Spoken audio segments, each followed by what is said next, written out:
என்னடி எழுதுறான்?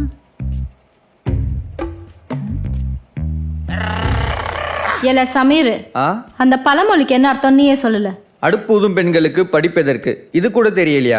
நீங்களா அதுக்கு காலேஜ் வந்தீங்க? சோறு பொங்கி தின்னுட்டு வீட்டுல கிடைக்க வேண்டியதான் சொல்லியிருக்காவ. அட முட்டா பயலே, அதுக்கு அது அர்த்தம் கிடையாது. அப்ப அர்த்தம் என்ன, நீயே சொல்லு. அந்த காலத்து பொம்பளைவெல்லாம் தலை நிறைய பூ வச்சுக்கிறது வழக்கம் தானே. அப்படி பூ வச்சுட்டு அடுப்பாங்கரைக்கு போனா என்ன ஆகும்? பூவெல்லாம் வாடி போகும். சமையல முடிச்சிட்டு நல்லா குளிச்சுட்டு அதுக்கப்புறம் தலை நிறைய பூ வச்சுக்கோங்கன்னு சொல்லியிருக்காவ. அது அடுப்பூதும் பெண்களுக்கு படிப்பு எதற்கு? படிப்பில்ல, படிப்பு. அதான் இந்த முட்டா பயல்கள்லாம் பெண்கள் படிக்க கூடாதுங்கிறதுக்காக சும்மா அப்படியே அடிச்சு விட்டாவ. பொம்பளைங்கெல்லாம் படிக்க கூடாதுன்னா அப்ப அந்த காலத்துல ஔவையார் வேலுநாச்சியார்லாம் எப்படி படிச்சாவ? வேலுநாச்சியார் யாருன்னு உனக்கு தெரியுமா? அவங்களுக்கு எத்தனை மொழிகள் தெரியும்னு உனக்கு தெரியுமா? தமிழ், மலையாளம், தெலுங்கு, கன்னடம், ஆங்கிலம், இது மட்டும் இல்ல, உருதும் தெரியும், சமஸ்கிருதம் கூட தெரியும். இது என்ன? சிலம்பம், குதிரை ஏறுதல், யானை ஏறுதல், வளரி, வாள்வீச்சு, ஈட்டின்னு இப்படி ஏகப்பட்ட விஷயம் கத்துக்கிட்டாவ. பெண்கள் படிக்க கூடாதுன்னா வீரமங்கை வேலுநாச்சியார் எப்படி இதெல்லாம் கத்துக்கிட்டாவ? ஏல சமீர், உனக்கு இதெல்லாம் தேவையா? காலேஜுக்கு எதுக்கு வந்த? என்னை கரெக்ட் பண்ண தானே, அதையாவது ஒழுங்கா பண்ணி தொலையம்ல. அது மட்டும் இல்ல, உப்பு இல்லாத பண்டம் குப்பையிலே. அது உப்பு இல்லாத பண்டம் குப்பை இல்லை.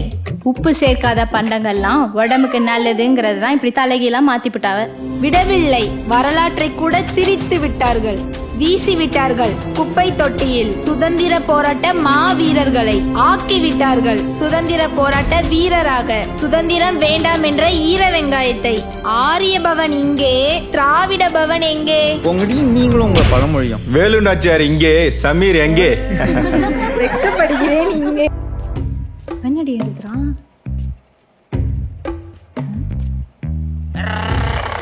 ஏல சமீர், அந்த பழமொழிக்கு என்ன அர்த்தம் நீயே சொல்லல.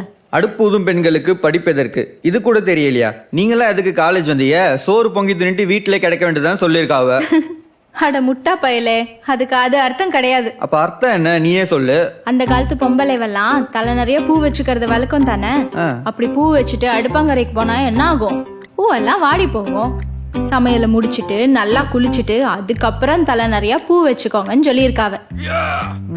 அது அடுப்பூதும் பெண்களுக்கு படிப்பு எதற்கு? படிப்பில்ல, படிப்பு. அதான் இந்த முட்டா பயல்கள்லாம் பெண்கள் படிக்க கூடாதுங்கிறதுக்காக சும்மா அப்படியே அடிச்சு விட்டாவ. பொம்பளைங்கெல்லாம் படிக்க கூடாதுன்னா அப்ப அந்த காலத்துல ஔவையார் வேலுநாச்சியார்லாம் எப்படி படிச்சாவ? வேலுநாச்சியார் யாருன்னு உனக்கு தெரியுமா? அவங்களுக்கு எத்தனை மொழிகள் தெரியும்னு உனக்கு தெரியுமா?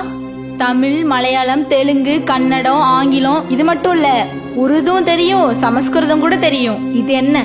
சிலம்பம், குதிரை ஏறுதல், யானை ஏறுதல், வளரி, வாள்வீச்சு, ஈட்டின்னு இப்படி ஏகப்பட்ட விஷயம் கத்துக்கிட்டாவ.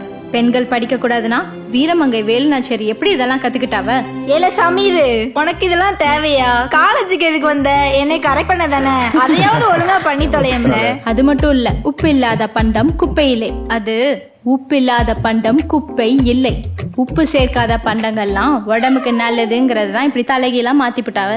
விடவில்லை, வரலாற்றை கூட திரித்து விட்டார்கள், வீசி விட்டார்கள் குப்பை தொட்டியில். சுதந்திர போராட்ட மாவீரர்களை ஆக்கி விட்டார்கள் சுதந்திர போராட்ட வீரராக. சுதந்திரம் வேண்டாம் என்ற ஈர வெங்காயத்தை.